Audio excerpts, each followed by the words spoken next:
लग्नासाठी मुलगी मिळेना. पुण्यातल्या तरुणानं काय केलं? पुण्यातल्या तरुणाची चमकोगिरी त्याला महागात का पडली? पोलीस असल्याचा बनाव रचला, मग पोलिसांच्या जाळ्यात कसा अडकला? हे होर्डिंग पाहून तुम्हालाही वाटेल की हा तरुण पोलिसात भरती झालाय, पण तसं नाहीये.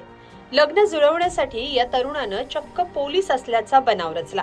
इतकंच काय, तर शहरभर फ्लेक्स लावत पोलीस असल्याचं दाखवलं. पण मग त्याचं हे बिंग कसं फुटलं? पोलिसांनी या तोतयाला कसा पकडला?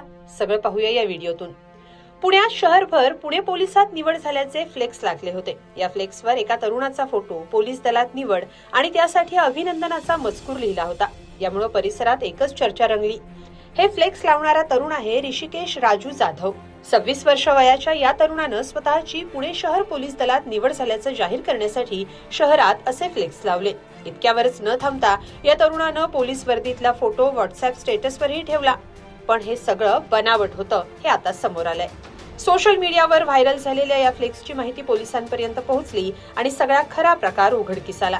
या तरुणानं हे सगळं केलं कारण त्याला मुलींवर इम्प्रेशन मारायचं होतं.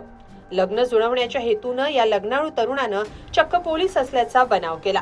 मी पोलीस झालो असा दावा करत लग्नासाठी स्वतःची प्रतिमा उंचावण्याचा त्याचा प्रयत्न होता असं आता समोर आलंय. सोशल मीडियावरच्या फोटोंनंतर पोलिसांनी सगळ्या प्रकाराची चौकशी केली, पण चौकशी अंती हा दावा खोटा असल्याचं स्पष्ट झालं आणि अखेर नऱ्हे पोलीस ठाण्यात त्याच्या विरोधात गुन्हा दाखल करण्यात आला. लग्नाळू असलेल्या ऋषिकेशनं लग्न जमत नसल्यामुळं मुलींवर प्रभाव पाडण्यासाठी हा सगळा बनाव केल्याची कबुली पोलिसांना दिली आहे. पुणे पोलिसात निवड झाल्यामुळं लग्नासाठी मुलींचा होकार येईल या आशेनं खोट्या माहितीचा वापर करून स्वतःची प्रतिमा उंचावण्याचा प्रयत्न ऋषिकेश जाधव या तरुणानं केला.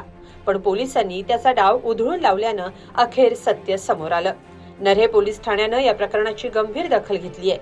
ऋषिकेश जाधव विरोधात भारतीय न्याय संहिता कलम 204 अंतर्गत गुन्हाही दाखल करण्यात आलाय. दरम्यान सोशल मीडियावर या घटनेची चर्चा मोठ्या प्रमाणात रंगली आहे. पण लग्न जमवण्यासाठी काहीही केलं जाऊ शकतं असंच या उदाहरणावरून म्हणावं लागेल. पण या लग्नाळू तरुणाचा पोलीस असल्याचा डाव फसल्यानं आता आणखी कुणी असं धाडस करू शकणार नाही असंही बोललं जात आहे. तुम्हाला काय वाटतं? कमेंटमध्ये नक्की लिहा आणि lokmat.com ला सबस्क्राईब करा. धन्यवाद.